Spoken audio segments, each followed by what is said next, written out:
I see friends all the time making mistakes. And I'm Mm, like, we'll talk about it. And you only present options to people. And you'll be like, well, yes, the sponsor doesn't have a great, I mean, they don't have a track record. So I would really be careful about that. And mm, then you see them after 6 months, they've invested $500,000 and they're coming, pulling their hair out saying, I need to get my money out because the partnership is fracturing. So, okay, well, that's the due diligence part, right? So you need to do that up front. So even if you're a passive investor in direct ownership or syndications, that initial due diligence, I think, needs to be done to some extent. And it's hard for people to know what they should be looking at. Okay, what do I look at in the market? What do I look at, in my team? What do I look for in the property? And so I think that's where we do a lot of free education. We have free mm. live events every year where all we talk about is, okay, this is the due diligence you need to do, your free ebooks.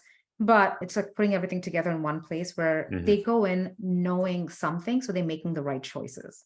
Right, yeah, and if you're listening, if you work with us already, like, one-on-one, we can kinda help with some of the, like, higher level, especially at a minimum, like, having a second set of eyes on things. At a minimum, I think that's one of the biggest things, is if you can just be running your ideas through Yeah. some other lens or doing some checks on them to kinda get some additional input, that's a huge deal, and it'll save you lots of headaches and gets you kinda to that baseline. But then from there, you got into a little bit more active investing where that starts to take more time, but you typically see a lot better returns, or you should see a lot better returns when you get your hands dirty and get more involved. The trade-off is you got to spend a lot more time, but it's a much faster way to grow your portfolio, right? Yeah, absolutely. And that's the thing, Daniel, when you're growing up and you hear about money, people just say, okay, you want to get to financial freedom sooner, work harder and earn more and spend less and all of those things. And all of those things are important, but there's only so much more you can work, right? And especially when Yeah, you have two kids, you realize, okay, wait, there's I a don't know if this is going to work anymore. But the thing that people don't talk about is like,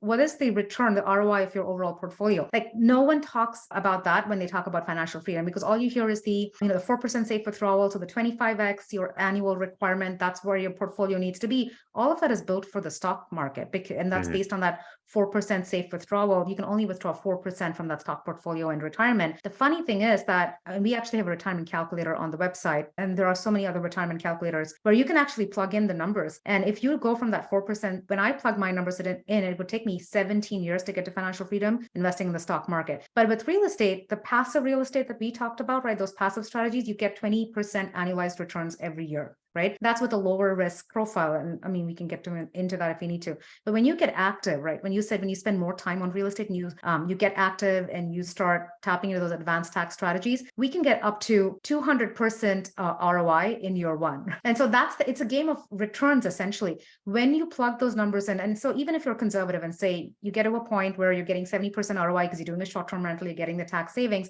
you can get to financial freedom in 2 to 3 years as opposed to 17 years. So I like to look at it as a game of returns, right? There's a spectrum. It's mhm. time versus returns, and it's also risk versus returns. And I pick where you want to be, but real estate is definitely significantly higher. So you can go all the way up to 70% ROI over your portfolio once you're factoring in cash flow, tax savings, and equity increase over time. And that's what I kind of want people to understand. So when you change those numbers based on the ROI of your portfolio increasing, once you add real estate in there, that's when you're really accelerating to financial freedom.